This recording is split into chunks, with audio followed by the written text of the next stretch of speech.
welcome from Sand Hollow Homestead. I've had quite a few questions regarding how I'm watering my garden, and there has been quite a few questions regarding why my garden looks so dry. So I thought I'd take it right from the faucet to the garden and try to do a quick overview of what I'm doing and how I'm doing it. You'll notice this timer, well, it's an older version. It is a Orbit, and I have one of the solenoids. This is battery operated, but I have one solenoid taken off, and it is a manual on the end so that I can run one hose the way I want to. And you know, you can do it on the other side too.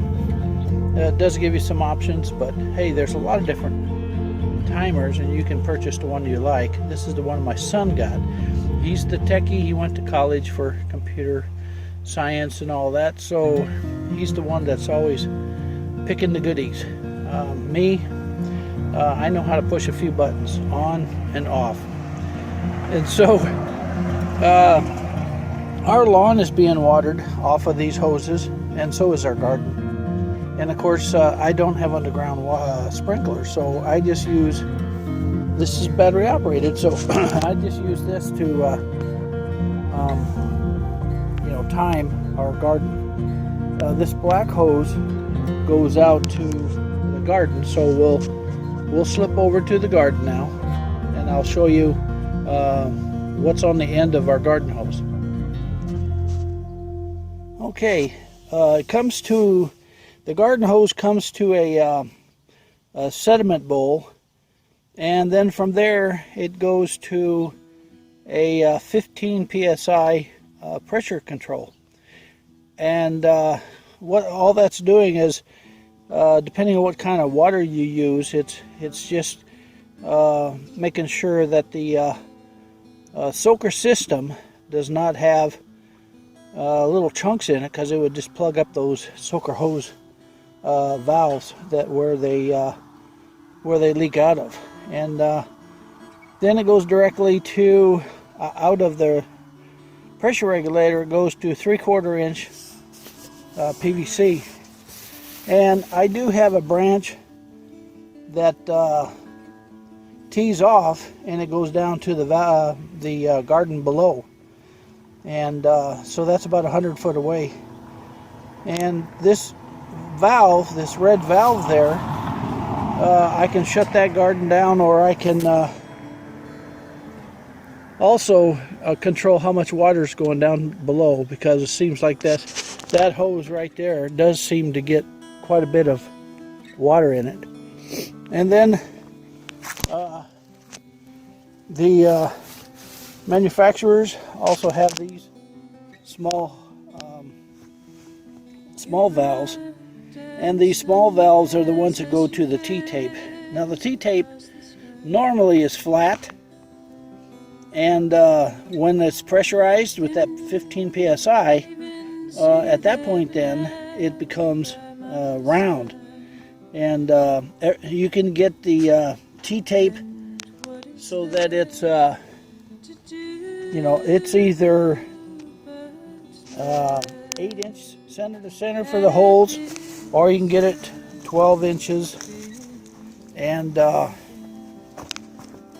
you might even be able to get it others. Now this one is turned off right now because I'm going to rip it up and I'm going to plant some more stuff in it, but just to show you, you can turn it off, and it lies pretty good. When I'm weeding, I throw it all over. I don't always get it back where it belongs. But what I'll do is go to the other side of the garden to show you that when it waters, it's usually very restrictive of where it goes. It'll soak right on down.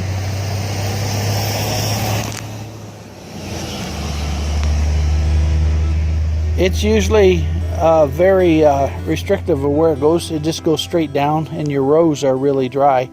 This one here, I didn't make a very good row out of this. What I mean is I didn't bring the dirt up and build a very good row, so it's kind of a mess. But the plants seem to do good with this type of soaker hose, and the rows usually are very dry. Now, when you're running about 4 hours water on your garden, that's quite a bit of water, and at 15 psi. But I am covering quite a bit. You know, about 50 by 100 is the size of both of these gardens put together. So it's not super big, but it's a lot of water, a lot of rows, I should say, a lot of T-tape, and it is pretty intense in some areas. You'll notice that the soil is very dry in places. In other places, it does get wet where it needs to be. So, the top of the row is showing the water, and the walkways are just dry. And you don't really need to water where you're walking, right? And so this is how I have it set up. And there's a small device on the end of the hose, on the T-tape. There's a small device that you slip the hose through. Well, you slip the hose through it, and then you fold it back in. So hopefully you can see that good enough, where it goes through and wraps around, and then it goes back in on the top. And like I was saying,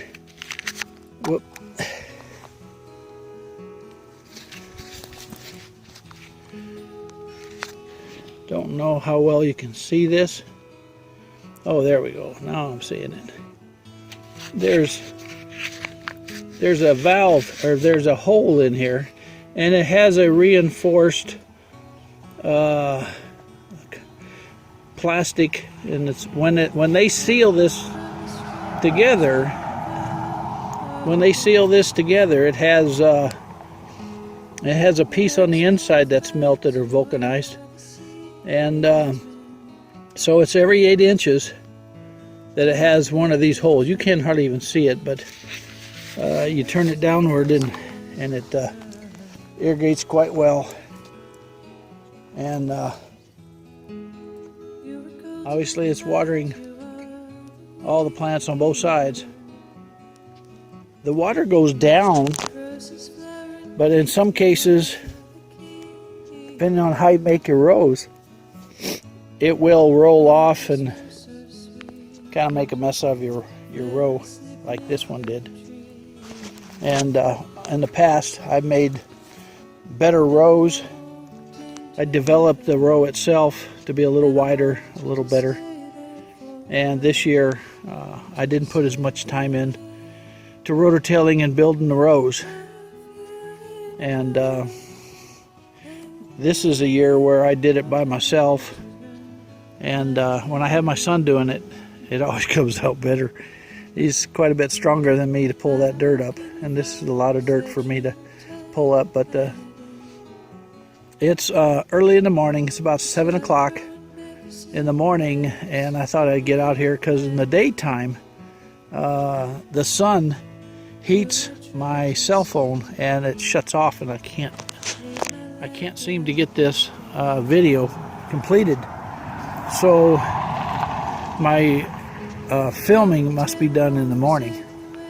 And so the garden's actually doing pretty good. You can tell that all the peppers are doing real good, and jalapenos are coming along. These are supposed to be 4 to 5 inch, and they're going to be really big. I don't know if they'll make 4 to 5 inch, but that's what they're supposed to be.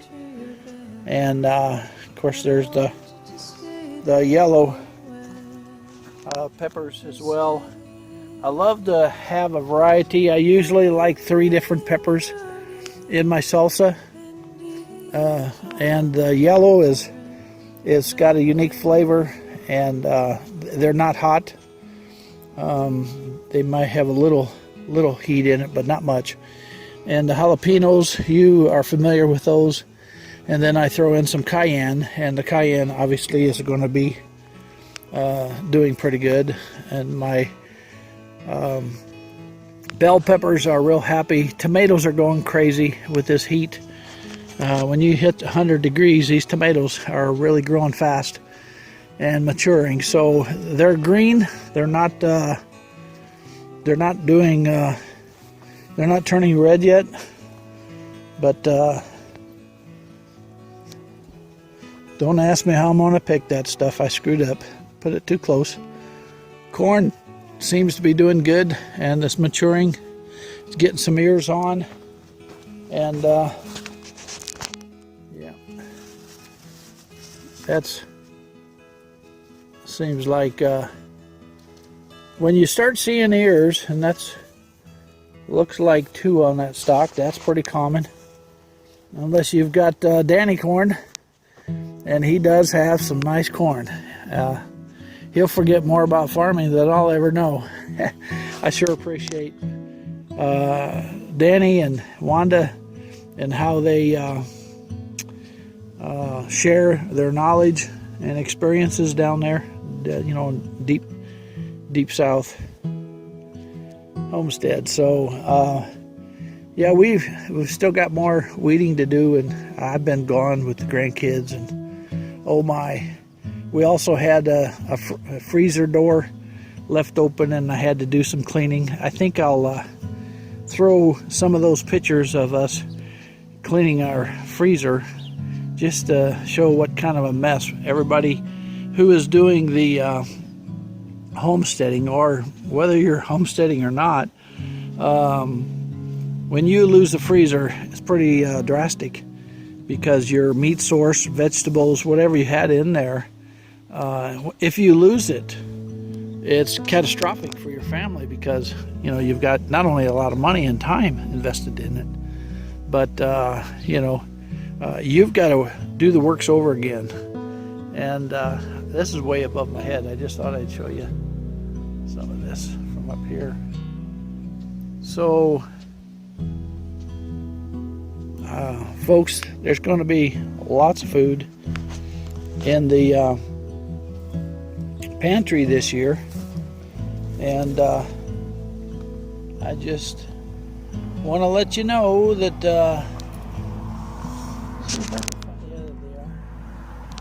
blackberries are doing good.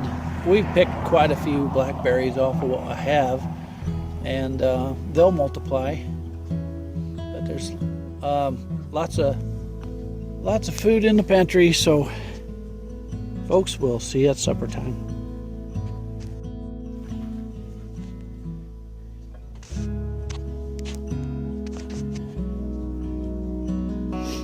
The dogs, I take them out for about an hour every morning with me.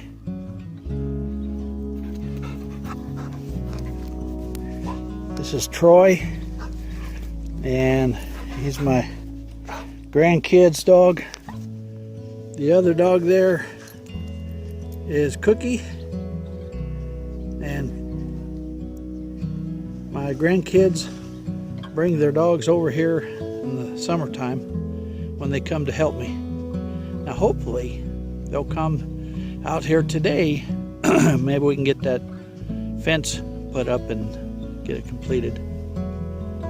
Y'all have a good day.